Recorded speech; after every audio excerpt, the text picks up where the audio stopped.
Hey, this is Anney and Samantha, and welcome to Stuff Mom Never Told You, a production of iHeartRadio.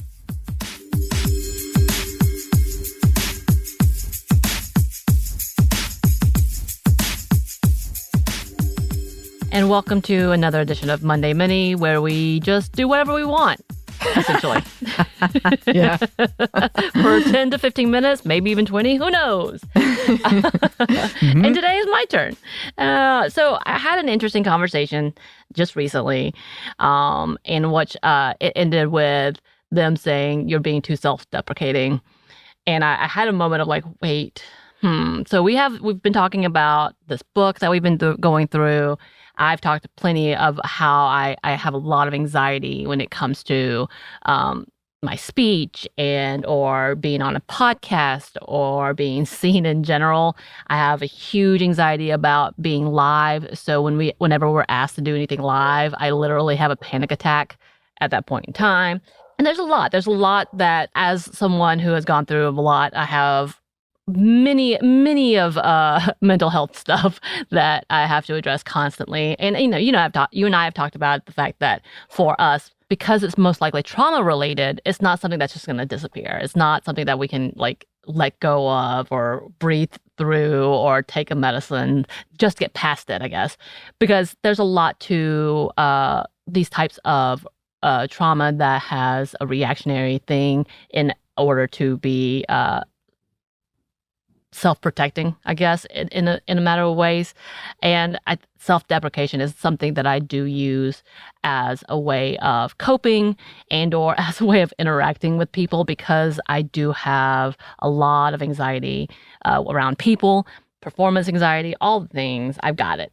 As in fact, talking about this right now is making my heart pound a little heavier, a little faster, to the point that I also decrease my caffeine intake because I think it affects how I perform or the anxiety when I perform or do anything in general. Anything.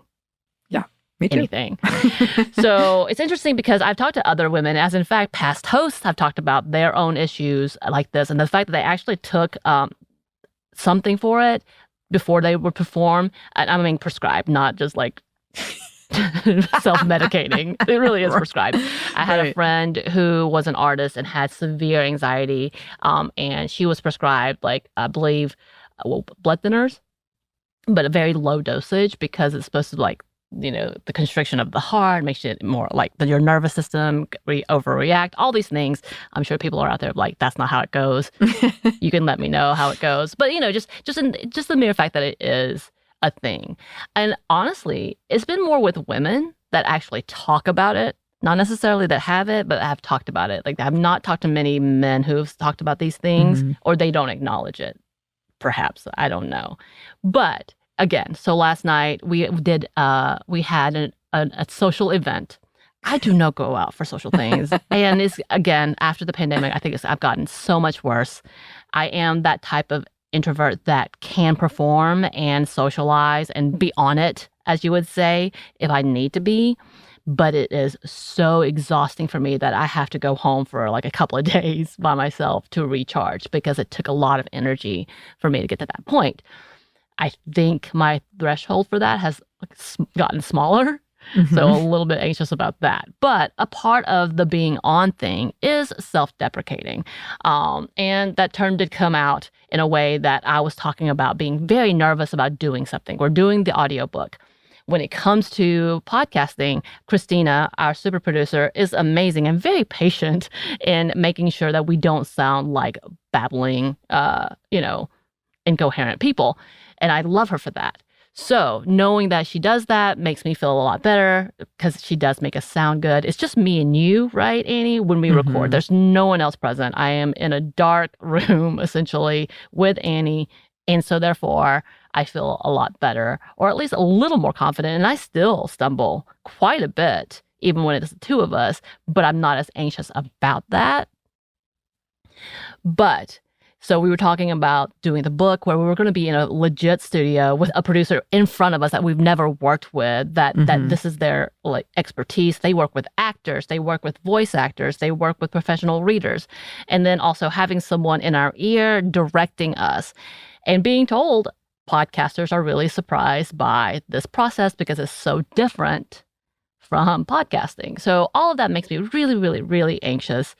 Reading a book, again, I still have the, you can't do this in the back of my head. So I was just talking about how I was very anxious and talking about the differences and why I'm anxious. And that, because it was kind of a flippant, you can do this. And I'm like, yeah, you think you can, but you don't understand that leading up to this is making me feel so over the top anxious. The building up, the expectations in my head, the fear of failure, it's right on top of me. And I know you feel this too, to the point that we've talked about that I think I maybe have symptoms of narcolepsy because I have been exhausted for no reason. I've just been sleepy the entire last week to the point my partner's like, you're sleeping more. And I'm like, yeah, this is not a good sign. I think this is happening because of these things. And I found that interesting when they're like, oh, you're just being self-deprecating. I can't deal with this, and walked away. And I kind of had a moment of like being pissed off. And I was like, okay, I get it. I get people don't want to be around someone who is negative all the time. And I have gotten that accusation, and they're not wrong. I am a pessimistic individual when it comes to things. Part of that is that, because I am afraid to fail. So therefore, if I bring it out and I am wrong and I don't fail, then that's a great surprise. But if I do fail, you're not surprised. And I already set that up. Kind of like double whammy. Like being a pessimist to me has always been the way to go, because if it goes better than you think, then you're going to be rewarded. If it goes as you expected, then you just met your expectations. So there you go. Win-win, but not win-win type of moment. And it also made me think about the fact that what is self-deprecation? Where does it come from? Who uses it? And I found some articles that I think is interesting, because my Google, I said, hey, what's trauma, self-deprecation, women? Those were my keywords. And here's something that one of the articles said, talking about women and self-deprecation and how they use it.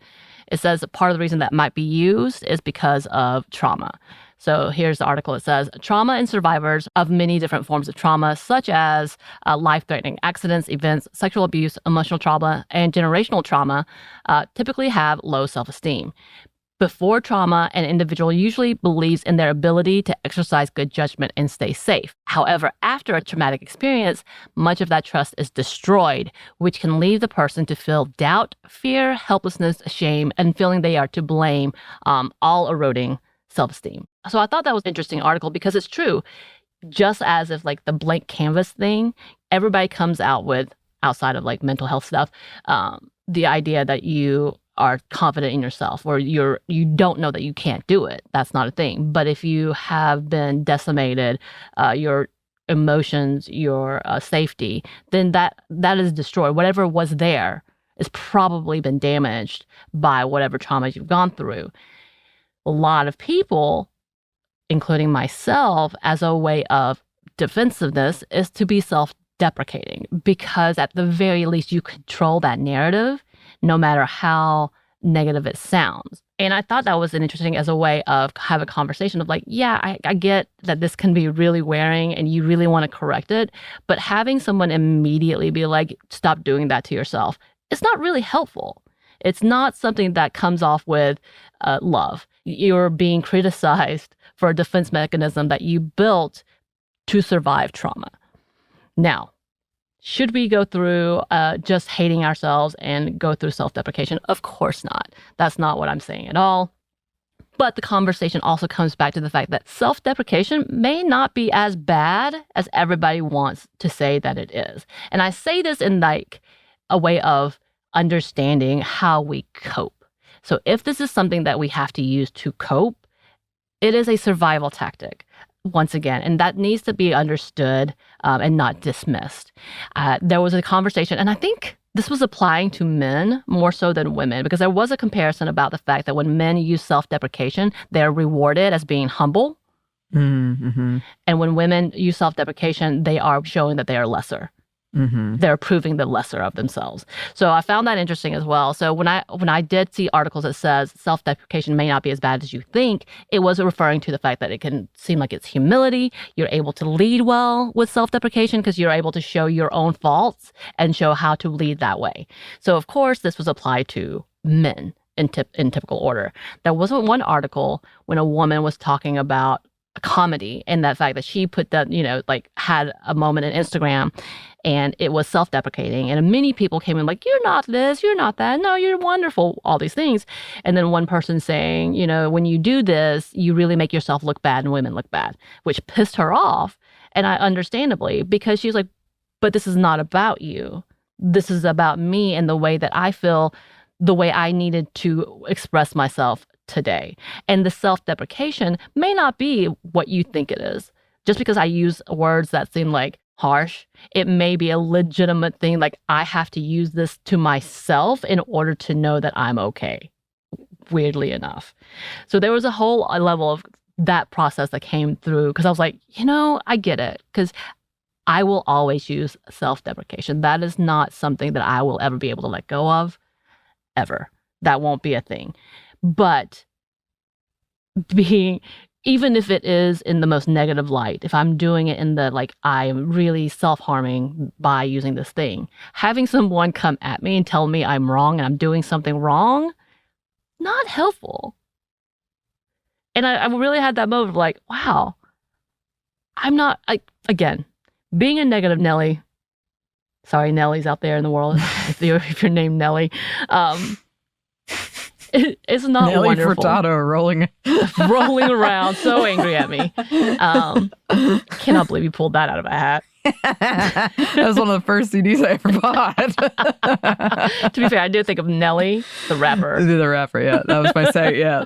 But yeah, there's this whole conversation that like we really need to understand and have a deeper understanding of trauma and what it is. And the fact that people do cope differently and being dismissive of it, especially when it comes to anxiety and especially when it comes to something that I am really nervous about. Like I'm going to have to take something to sleep the night before, I think.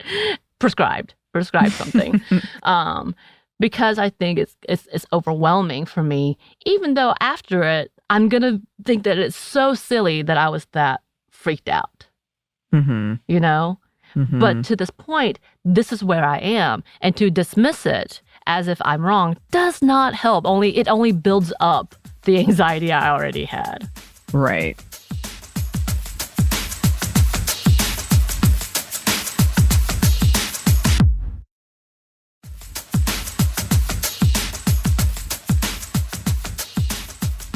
There's a lot of things in this conversation that remind me of other things we've talked about around, like, for instance, filler words and saying sorry and how women use that.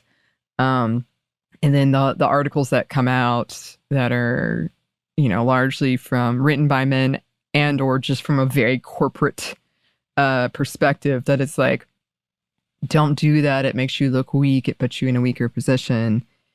And it's like, it's not necessarily... We're once again just putting how men do things at the top, and when how women do them, we're ignoring or judging them by how men use them. And this is all very gendered and stereotypical, but it's true. Like the way women say sorry has been different than the way men do it, and it is a very conversational thing, and it is very much just of like, hey, I'm with you, I see you, or it is a very something from trauma of like, hey, I mean no harm. Like, there's a bunch of other things going on that can't fit into like a 5-point business article that's like, hey, stop doing that because you'll never get a raise. Right. But that's the other part to that is like, it's not what we have said. It's just existing. Right. That in itself has already given us, disadvantage. So it doesn't matter what we do and playing the game and having that conversation. Because if you're too confident, then you may not get that either. And then you become the... And it's interesting, too, because the same conversation about being humble and all that, they talked about women use self-deprecation to actually take up space. Like this is the way that they actually are able to talk about themselves and something about themselves. And I'm like, exactly, that this is a bigger part. Like I'm able to express how I feel and how anxious I am through this kind of conversational way that it seems harmful sometimes, and it can be harmful sometimes. I mean, I think anything can be harmful. Being too confident can be harmful. But like having that conversation that maybe women are using self-deprecation to take up space, whether it's the right way or the wrong way, but they're doing something in order to balance out that weight, essentially. And I thought that was interesting too, because like exactly, it may not be the way you would want it to go, but they're doing it. Right. Yeah. Yeah. And I mean, I think that there's a lot of points to that too, of just all the other things we get told of, you know, you can't be too confident, and being self-deprecating is a way to take up space in that. And because you can't be too confident, so here is a way I can like talk about myself, right, but not be the bitch. Right. It's just like so much going on of kind of very strategic and like almost instinctive of like I couldn't get this when I was confident, so let me try this way. Right. And that's the thing is like I think we have to be really careful. And again, there's a difference being harmful and intervening because you are worried because of whatever reason, but also the tactic that you use. Are you pushing someone away? Are you pulling someone in? Or are you telling them to be quiet, essentially?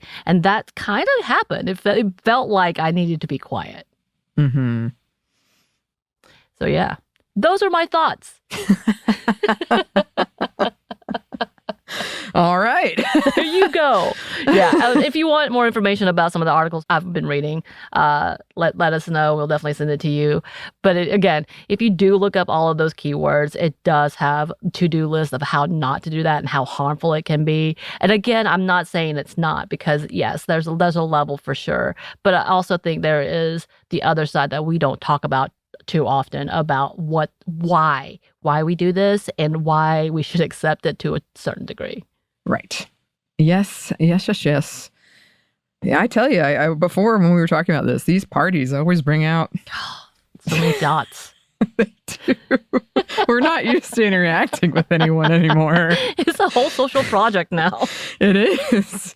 Our next party, what will we be discussing? So many things. Well, listeners, if you have any thoughts about this, you can let us know. You can email us at stephanie@momstuff@iheartmedia.com. You can find us on Twitter at momstuffpodcast, or on Instagram and TikTok at Stuff I've Never Told You. We're also on YouTube. We do have a book coming out. You can pre-order it at stuffyoushouldreadbooks.com. Thanks, as always, to our super producer, Christina, our executive producer, Maya, and our contributor, Joey. Y'all are amazing. Thank you. Yes, and thanks to you for listening. Stuff I Never Told You is a production of iHeartRadio. For more podcasts from iHeartRadio, you can check out the iHeartRadio app, Apple Podcasts, or wherever you listen to your favorite shows.